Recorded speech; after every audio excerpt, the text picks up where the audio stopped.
Submitted for the approval of the Midnight Society. I call this story, does it sound familiar? This is a quote that filled every kid who grew up in the 90s with both excitement and terror.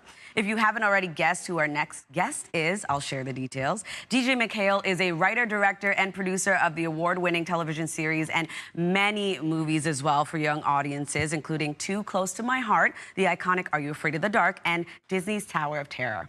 So he's also an author that has written the best-selling series Pendragon, the Journal of an Adventure Through Time and Space, and now his latest novel, The Paper Trail, a supernatural thriller targeted for adults. Thank you so much for joining us, DJ. Thank you for having me. This is a pleasure.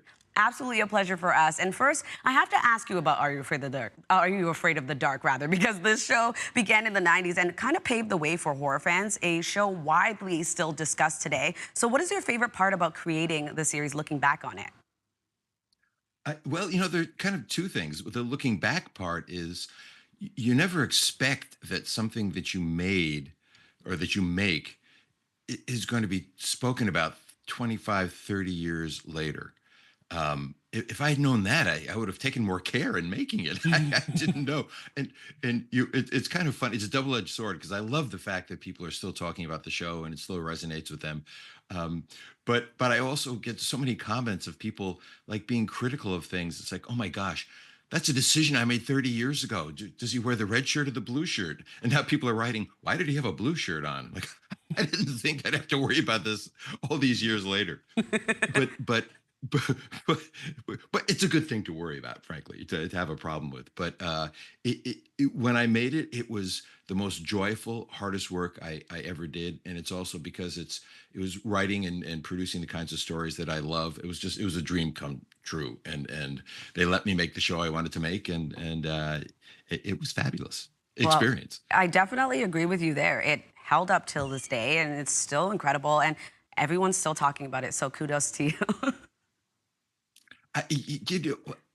For 20 years, I never spoke about that show. And then suddenly, I think we spoke about this once before, that suddenly people who were kids in the 90s, I think they're starting to feel their own mortality now. So suddenly it's like, so the 90s have become a nostalgic thing. So many things 90s have come back, and rightfully so, because it was a really great period in time, especially for kids television.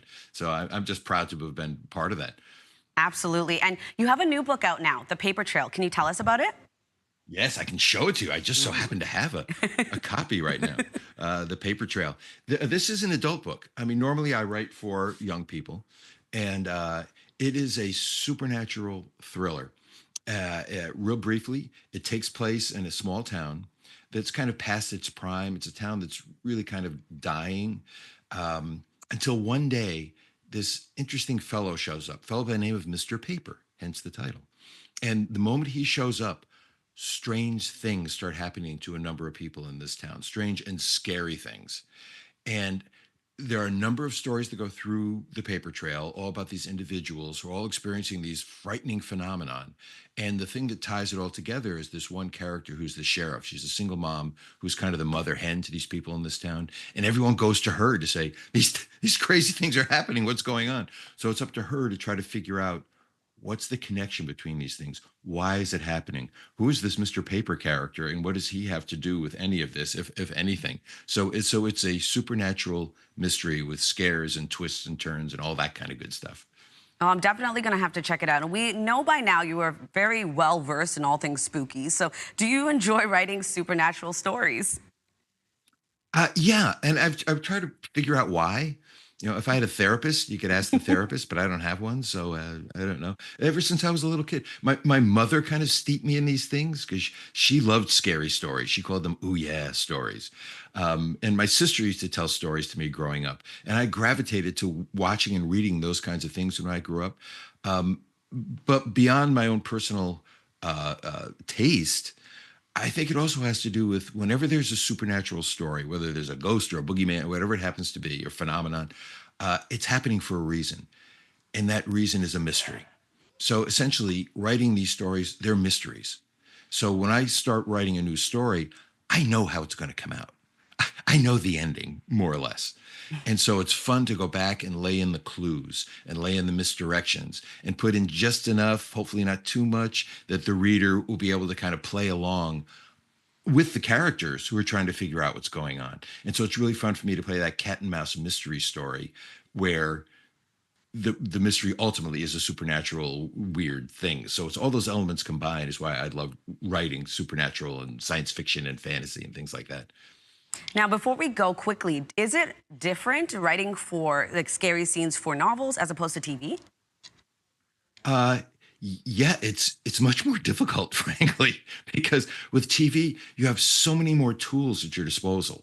You have music, that's a big one. You have the actors, you have the camera that can just show the viewer what you want them to see and not see and surprise them. With books, you have words. That's all you have. So you've got to set the stage and build the tension all using words to do the exact same thing that tools that you have when you're doing it for the screen. And so it's much more difficult. You have much more control, frankly, because you can do whatever you want and there's no budget involved. But it's a challenge, a much different challenge. Well, we thank you so much for joining us, DJ. It is my pleasure. Always good to talk to you.